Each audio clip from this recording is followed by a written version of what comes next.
Қайырлы күн баршаңызға. Бүгін сіздермен ет, яғни ет асқан кезде ертесіне ет қалып кетеді ғой. Осы еттен жасалатын тағамды көрсететін боламын бүгін.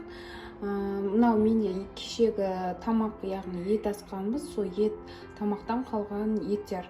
Осы етпен қазір сары маймен және картоппен дәмді тағам жасаймыз. Картоп қуырамыз, яғни сіз видеоның соңына дейін қарап, менімен бірге болыңыздар.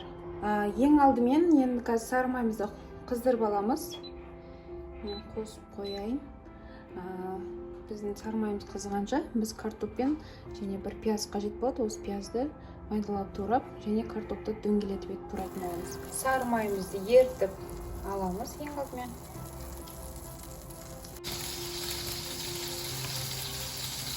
Тұрған майымызға пиязымызды салып, кішкене қуырып аламыз.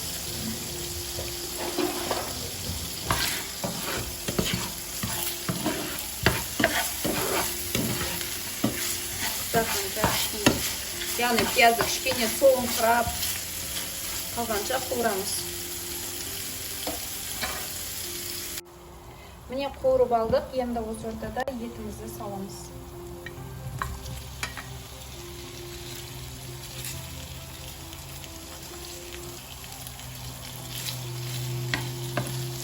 Етіміз жұмсақ болғандықтан міндетті түрде картопты кішкене осындай тоңып жаңағы жіңішкелеу турау қажет. Мен осылай турап алдым. Енді артынша осы картошкамызды салып, жақсылап араластырып аламыз.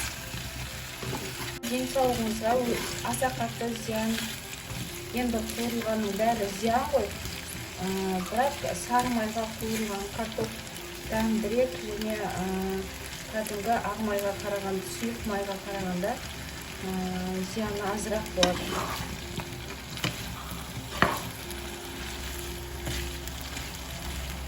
Енді кішкене қалауынша тұз, бұрыш сепсеңіздер болады.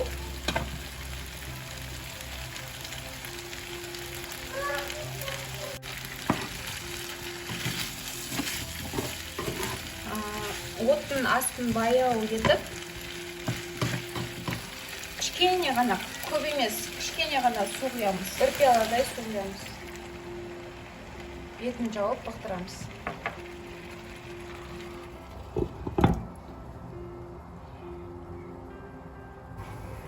Міне достар, біздің картошкамыз дайын. Картошкамыз пісіп қалыпты. Өте дәмді болған сияқты. Сіздер де міндетті түрде жасап көріңіздер. Міне достар, біздің қазірмен етпен жасалған картопымыз дайын болды. Сіздер де міндетті түрде жасап көріңіздер. Ұнап жатса лайк басып, тіркелуді ұмытпаңыздар. Ас болсын, міндетті түрде жасап көріңіздер. Өте дәмді болып шығады.